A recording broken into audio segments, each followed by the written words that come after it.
అసెంబ్లీకి వైసీపీ డుమ్మా, జీతాలు కోసేస్తారా స్పీకర్? యథావిధిగానే అసెంబ్లీకి గైర్హాజరైన వైసీపీ. జగన్ రాకపోయినా ఎమ్మెల్యేలు వస్తారని అంచనా.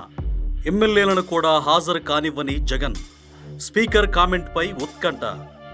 అహమో అజ్ఞానమో తెలియని అయోమయ స్థితిలో ఉన్నట్టున్నారు వైఎస్ జగన్. ఓవైపు అధికార పక్షమే ప్రతిపక్షం అసెంబ్లీకి రావాలని కోరుకుంటోంది. అటు ప్రజలు కూడా వైసీపీ అసెంబ్లీకి వచ్చి తమ నియోజకవర్గ సమస్యలను ప్రస్తావించాలని బలంగా కోరుకుంటున్నారు. ఇక రాజకీయ విశ్లేషకులు సైతం వైఎస్ జగన్ చేస్తున్నది ఒక బ్లండర్ మిస్టేక్ అంటున్నారు. ఇంతమంది ఇన్ని రకాలుగా చెబుతున్నా వైఎస్ జగన్ మాత్రం చెవికెక్కించుకోవడం లేదు. తనకు ప్రతిపక్ష నేత హోదా ఇస్తేనే వస్తానంటున్నారు. అసలు ప్రతిపక్ష నేత హోదాకు గెలిచిన ఎమ్మెల్యేల సంఖ్యకు సంబంధమే లేదనేది వైఎస్ జగన్ చెబుతున్న మాట. కానీ ఇదే జగన్ ఒకనాడు మరో 3 ఎమ్మెల్యేలను లాగేస్తే ప్రతిపక్ష హోదానే ఉండదు అని టీడీపీని హేళన చేశారు. సరే, ఆ లెక్కలు ఎలా ఉన్నా, ప్రతిపక్షం చెబుతున్న కారణాలు ఎలా ఉన్నా వైసీపీ మరోసారి అసెంబ్లీ సమావేశాలకు డుమ్మా కొట్టింది. అయితే ఇక్కడ స్పీకర్ ఎలాంటి నిర్ణయం తీసుకుంటారన్న ఉత్కంఠ నెలకొంది. స్పీకర్ అయ్యన్న పాత్రుడు ముందు నుంచి ఓ విమర్శ చేస్తున్నారు. అసెంబ్లీకి రాకుండా జీతాలు తీసుకుంటున్న ఎమ్మెల్యేలు అని కామెంట్ చేస్తున్నారు.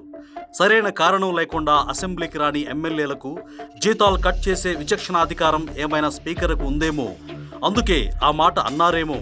ఇక రఘురామకృష్ణంరాజు కూడా వరుసగా 60 రోజులు అసెంబ్లీకి రాకపోతే అనర్హత వేటు పడుతుందని చెబుతూనే వస్తున్నారు. జగన్ అసెంబ్లీకి రాకపోవడానికి కారణం ప్రతిపక్ష హోదా ఇవ్వకపోవడం ఒక్కటే కారణం కాదేమో. జగన్ అసెంబ్లీకి వస్తే సభాపతి స్థానంలో కూర్చున్న అయ్యన్న పాత్రుడును గాని, సరిగ్గా జగన్ మాట్లాడే సమయానికి రఘురామకృష్ణంరాజు గాని కూర్చుంటారన్న భయం కాబోలు. అయ్యన్న పాత్రుడు ఎలాగూ ఉంటారు, కానీ కావాలని రఘురామకృష్ణంరాజు వచ్చి సభాపతి స్థానంలో కూర్చుంటేనే వైఎస్ జగన్కు ఇబ్బంది. అధికారంలో ఉన్నప్పుడు రఘురామకృష్ణంరాజు వైసీపీని ఎంత ఇబ్బంది పెట్టారో జగన్ కూడా ఆ స్థాయిలోనే కక్ష సాధింపుకు దిగారు.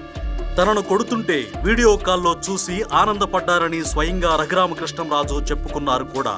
అలాంటిది ఇప్పుడు జగన్ వచ్చి రఘురామకృష్ణంరాజును చూసి అధ్యక్ష అని పిలవాలంటే కాస్త ఇబ్బందే కాబోలు. అందుకే ప్రతిపక్ష హోదాను అడ్డుపెట్టుకొని అసెంబ్లీకి రాబోనని చెబుతున్నారేమో జగన్. కానీ వైఎస్ జగన్ చేస్తున్నది ముమ్మాటికి తప్పేనని చెబుతోంది భారత చైతన్య యువజన పార్టీ. ఇప్పటికైనా జగన్ తన ఈగో వదిలి అసెంబ్లీకి వెళ్లాలని భారత చైతన్య యువజన పార్టీ సూచిస్తోంది.